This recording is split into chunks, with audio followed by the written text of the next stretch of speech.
let's continue on with unemployment. So we do have unemployment everywhere, right? So unemployment across countries will happen, but there's got to be some caution when we're comparing unemployment across different countries. And this is really due to the different definitions of unemployment, right? So it's kind of a broad term in terms of who's unemployment, like who's unemployed. Like, are you applying for a job? Yes? Okay, cool. You're unemployed. And different countries have different rules about who's unemployed. So sometimes we'll have surveys for determining if you are unemployed. Poorer countries lack the resources and technical capabilities in their statistical agencies in order to determine how many unemployed people are there. So something like the United States is really easy in determining who's unemployed. Basically, because we have the information in the databases to determine, like, yep, because you're getting the unemployment benefits, you are unemployed. We know how many people are unemployed. Other countries don't really have that data with them, so it's going to be a little bit harder to track the actual number of how many unemployed people there are. And we also have different labor markets. For instance, in low-income countries, workers are not involved in the labor market through an employer who pays them regularly, but in short-term work, subsistence activities, and barter. So basically, some people are working for pay, but they're not really working for a job like a corporation. They might be working day to day, trying to mow lawns for their neighbors, just trying to make a little cash on the side. So they are working, but because they're not working at a typical job, like a 9 to 5 job, we're considering them unemployed or out of the labor force because we just don't know what they're doing. And again, because we don't know, the statistical stuff about it, it's really hard to know if they are employed or unemployed. So when we're doing a cross-country analysis, it can be black and white of like, oh, 3% here, 3% here, they mean the same thing. So we got to have a little bit of caution. You got to look about how they calculate the unemployed and who is unemployed. You got to basically be a little bit cautious when you're comparing country to country. Now, there is a thing called sticky wages. So what's happening here in the sense of why sometimes we do have unemployment because of supply and demand, one of those is the sticky wages theory. Okay, so in an implicit contract, there is an unwritten agreement in the labor market that the employer will try to keep wages from falling when the economy is weak or the business is having trouble, and the employee will not expect higher wage increases when the economy is strong. So basically what's happening here is because there's a contract in place, this kind of keeps the wage where it's at. So basically, if we keep the wage where it's at, such as at W here, right? But then because of like a recession where demand for labor is down, then the equilibrium would be down here. So because the wage is set here and the demand for labor is there, right? So because of a shift in the labor, this is causing a decrease in the wage. So therefore, we should have more unemployed people. This goes with the efficiency wage theory, the theory that the productivity of workers, either individual or as a group, will increase if the employer pays them more. So basically what's happening here is that when there's a change in the productivity, we should have a change in the demand for labor. But what if we don't? What if we want to demand more labor, but because of the contract, we're not able to change the wage? And so that's going to lead to differences in the labor market, and that usually is the unemployment. So basically what's happening here with sticky wages is that because the wages are not changing as fast as the market is changing, we are going to have unemployment. Let me show you. Okay. So here we go. So let's say we have a situation where we have a supply and demand like this. So demand and supply. This is the demand for labor, supply of labor. Okay. So this is the current wage in the market. And then all of a sudden we have a decrease in the demand for labor, whatever it may be. Let's say a recession. So we decrease the demand for labor, okay? So now this is the new wage and the new quantity. All right, so here's the deal. At equilibrium, do we have unemployment? No. But because of the sticky wages, the wages are sticky, meaning they don't change fast. So because it doesn't change overnight to go from W1 to W2, we are going to be stuck at W1 for a certain amount of time. So if we're stuck at W1, and then the equilibrium's down here, okay, anytime the price is above the equilibrium, remember we have a surplus. So because of sticky wages, where wages don't decrease to equilibrium overnight, we are going to be having a surplus in the market. All right?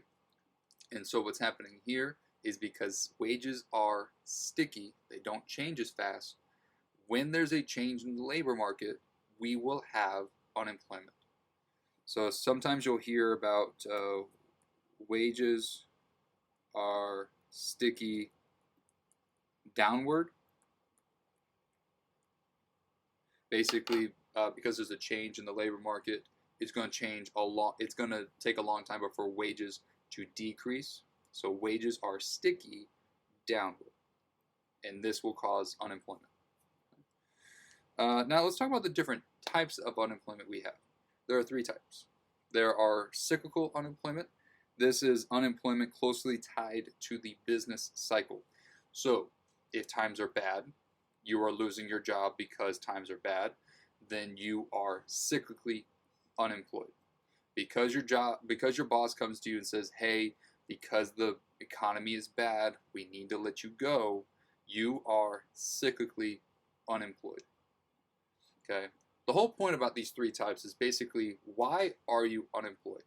And cyclically unemployed is because of a recession or because of a contraction.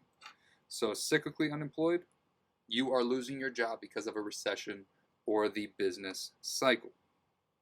You can also gain your job because of a business cycle. Okay? So if you lose your job due to contraction or recession, then you are cyclically unemployed because of the business cycle. But what if you lose your job because you are moving, or because you graduate, or because you are trying to find a better job, or maybe you are fired for not doing a good job at all?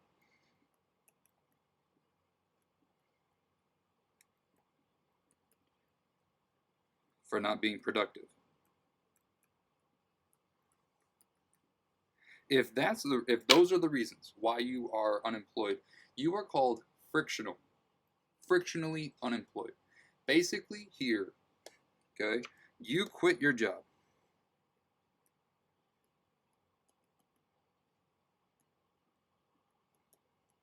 Okay, you quit your job to move, find a better job, okay, or you graduated. Like, you are the one in power of it, unless you are doing a bad job and that's why you lost your job. So frictional unemployed are these kind of categories of why you're unemployed. Like, you're brand new, like you just graduated, so you are frictionally unemployed, or you're trying to find another one. The key here is that this is short term. Like, a graduate is going to find a job pretty quickly. Somebody who's moving is going to find a job pretty quickly. Okay, so yeah, they're going to be unemployed, but for a little bit. So that is where frictional unemployment comes in, is that when you quit your job or you're fired for not doing a good job, that is a frictional unemployment. The next one is called structural. Now, structural occurs because the employees or the individuals are lacking skills that are valued by employers. So basically here, you are losing your job because your company just doesn't need you at all. Like, If technology increases and they'd rather have the technology do your job, they just don't need you anymore. So what's happening here is that you are replaced. Whether it be replaced by a machine, or maybe you are replaced by a different country. Maybe they are outsourcing that job to another country. So maybe you're replaced by foreign country. Okay. The key here is that the employer doesn't need you anymore. You are replaced. Maybe the product that you make, nobody wants anymore. So maybe if you used to make those big cell phones, okay, we don't need to make those big cell phones anymore. So if you were only skilled to do that, well, we don't need you anymore. You need to find a completely different job. So if you're only skilled to do one thing and then all of a sudden you get replaced, you have no job. Like you can't do anything else because you were only skilled to do that one thing. And so you are going to be long-term unemployed. And so structural unemployment is more of a long-term unemployed. So like let's say Charlie Bucket and Willy Wonka. So his only job was to put toothpaste caps on the toothpaste, right? He's only skilled to do that. And then all of a sudden we get a machine that can do it instead of him. So he is replaced. And now he has to find a different job. And it's really hard to find him another job because he's only skilled to do that. So he is unemployed for a very long time until he learns a new skill, such as fixing the machine that took his job. So once he learned that new skill, he found another job that employers needed. So structural unemployment, the key thing here is that you are replaced. That's the key thing. Okay? So those are the three types: cyclical, frictional, and structural, which leads us to the natural rate of unemployment. So the key with the natural rate of unemployment is that the unemployment would exist in a growing and healthy economy. Like we are always going to have unemployment. And from a combination of economic and social political factors that exist at a time, we're always going to have unemployment.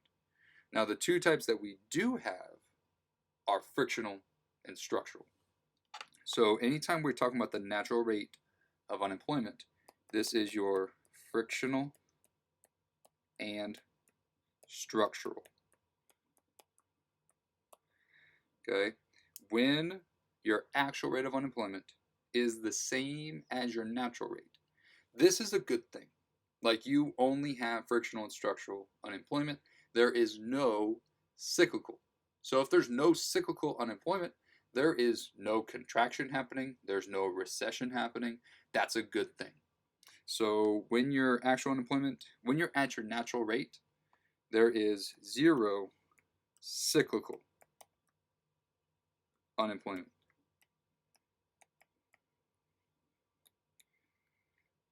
When there is zero cyclical unemployment, you are at what is called full employment.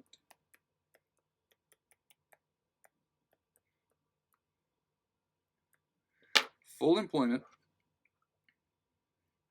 is when you are at your natural rate of unemployment.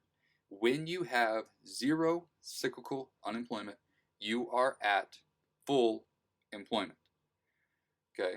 You will always have frictional and structural. You will always have people quitting to find another job. You will always have graduates, and you will always have people being replaced by machines, or a new product comes out, so we don't need a different product. You will always have that happening, and that's a good thing because that means your economy is growing.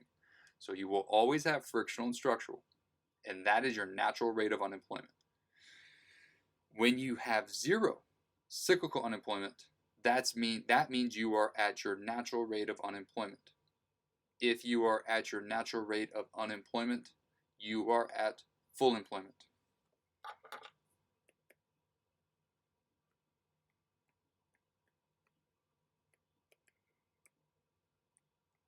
when you are at the natural rate of unemployment,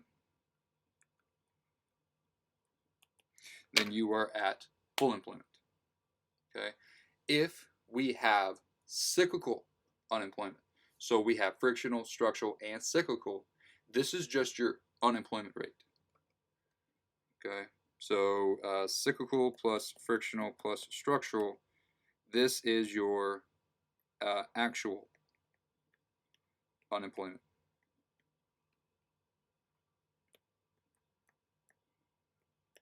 When you only have frictional and structural, and cyclical is 0, then you are at your natural rate. Very important. That's a good thing. When you're at your natural rate, that's a good thing. Okay? Now, there are certain policies that could change the natural rate. So basically what's happening here is we want to reduce the amount of people that are looking for a job. Like, how can we quickly find somebody another job? How can we reduce the long-term unemployment? How can we find better? How can we find a job better for people on the first time? Like, how can we do that? On the supply side of the labor market, public policies are there to assist the unemployed, and that can affect how eager people are to find work. So basically, unemployment insurance could be a great way to help someone find a new job. Okay, it's like, hey, you need to find a better job. Be unemployed for a bit, find a better job. That's going to be good. Welfare benefits, same thing. Okay, food stamps and government medical benefits that make the opportunity cost of unemployment lower. So basically, sometimes people are afraid to, like the doctor who's underemployed, he's afraid to lose his job at McDonald's because he doesn't want to go without the wages. But, like I told you earlier, he's underemployed. He should be working at the hospital. So, hey, let's give you unemployment insurance. While you are trying to find a job at a hospital, we're going to give you unemployment insurance. We're going to give you food stamps. We're going to give you these certain things while you are trying to find a job at a hospital. And that's a good thing. So this is going to help the supply side of labor markets in saying like, hey, you're going to find a better job, so quit here. Let's give you some help while you find another job. But now what seems to matter most is how long the assistance lasts. So short-term benefits are going to be like weeks or months. That's usually what unemployment insurance is. It's going to be kind of a short-term thing. We're not going to have you a full year in terms of paying you for being unemployed. Like, you need to find another job. Sometimes people will lie and saying like, hey, I'm still unemployed, I still need my benefits, and they're really not looking for a job. So we do have that sometimes. And so sometimes we need a little extra government assistance in terms of finding people jobs, so we can get them a new job. So unemployment insurance, great thing. People do take advantage of it in the wrong sense, where they will quit their job so they could get some money while they take a break, and then they're going to find another job later. So this is something to consider. Okay, so there are public policies on the demand side.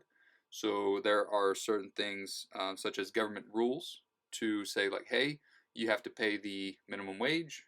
There could be presence of unions. A union is basically where employees are getting together to say, hey, we don't like these conditions. We need a higher wage and lower hours. So there are certain policies that basically give more power to employees than the employers. There are certain laws that employers have to follow to protect the employees. And sometimes there are government policies to encourage hiring people. So that's some way we could lower the natural rate. So basically, the natural rate could change. Underlying economic, social, and political factors that determine the natural rate can change over time. Okay, if you change your unemployment benefits, this could change how many people are frictionally unemployed. So if you have higher benefits, people are more likely to quit their job in order to be unemployed for a little bit to find a different job. So you might have a higher rate of natural unemployment if you have higher benefits. Estimates by economists of the natural rate for the U.S. is around 4.5 to 5.5, which is a lower estimate than previously done. So this is great, okay? Like, for certain reasons, okay, there could be why the natural rate is lower. Government policies, easier job searching tools. Like, if you can apply a job online right now, that makes it a lot easier to find a job instead of having to go physically in person to all these different jobs. And then maybe the aging of the baby boom generation. So basically, some baby boomers are retiring, and with them retiring, this could open up new jobs, and so we're having more people fill those positions. So we're having less of the structural unemployment. So all three of these are great ways to reduce the natural rate of unemployment. So that is it for here. The key things here are the natural rate and the full employment. The next one is the cyclical, frictional, structural. The next one is the discouraged workers and the underemployed. Very important to know. The labor force participation rate and the unemployment rate. All those calculations are very, very important. In the next chapter, we'll talk about inflation. I'll see you there.